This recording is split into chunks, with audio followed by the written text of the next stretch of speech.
Okay, our next video is on the Mauryan Dynasty in ancient India.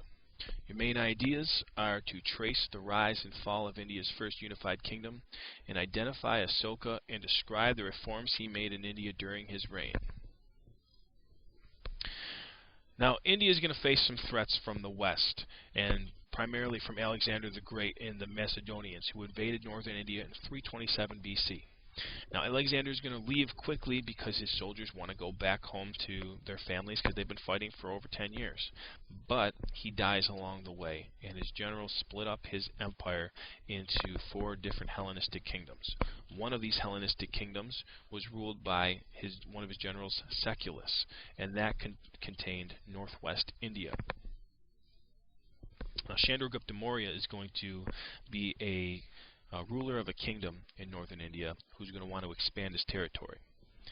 Chandragupta is going to lead wars to fight neighboring territories, neighboring kingdoms, and he also leads a war against Seculus.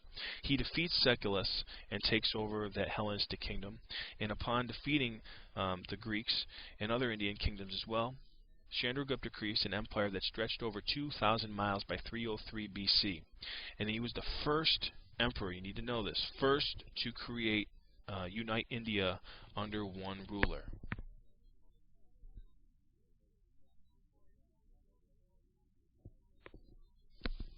Now, to win these wars, Chandragupta needed a strong army. He had 600,000 foot soldiers, 30,000 cavalry on horseback, and 9,000 elephants. The army was really expensive, so he had to tax people a lot to pay for this army. Farmers had to give half their profits from their crops to the king. And to control his empire, Chandragupta used harsh tactics. He spied on his people with a secret police force to make sure that they were following the law and keeping loyal to him. And he also assassinated other leaders, or had them assassinated, if he thought that they were a potential threat to his power. Now, Chandragupta was he led a really interesting life. It's a really strange story. He gives up his throne in 301 BC.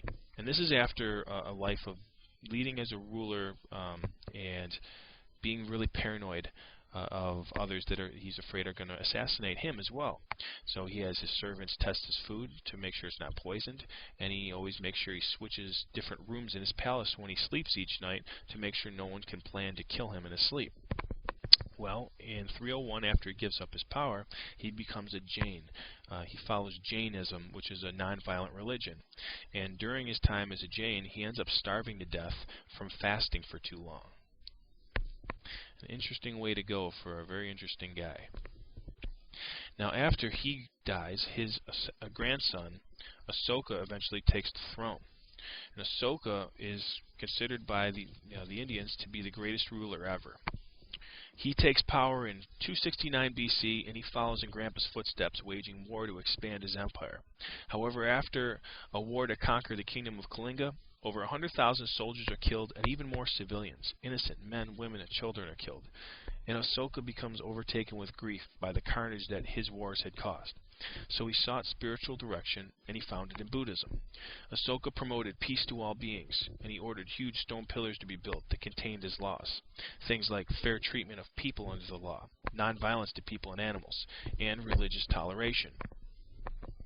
Now, Asoka is going to have extensive roads to be built so that he can visit the far corners of India. And this is also going to help people travel as well, people that are coming to worship Buddhist shrines and Hindu shrines around India. And it's also going to help merchants that want to come to trade as well. And he approves the conditions of these trade routes, and he makes it easier for both government officials to improve communication and for trade to exist between India and places like China and the Middle East as well. Through Asoka, he's going to help to create a network of trade routes that will connect to another group of trade routes that we're going to learn about later on in this unit, the Silk Roads. Now, Asoka is going to pass away in 232, and shortly after that, his empire is going to decline and it's going to fall. The last Mauryan Indian ruler is killed in 183 BC, and the empire India as a whole falls into disunity. Now, the architecture that you need to know from Indian culture is the pillar. Asoka erected these along roadsides to mark events in Buddha's life and also to mark his law.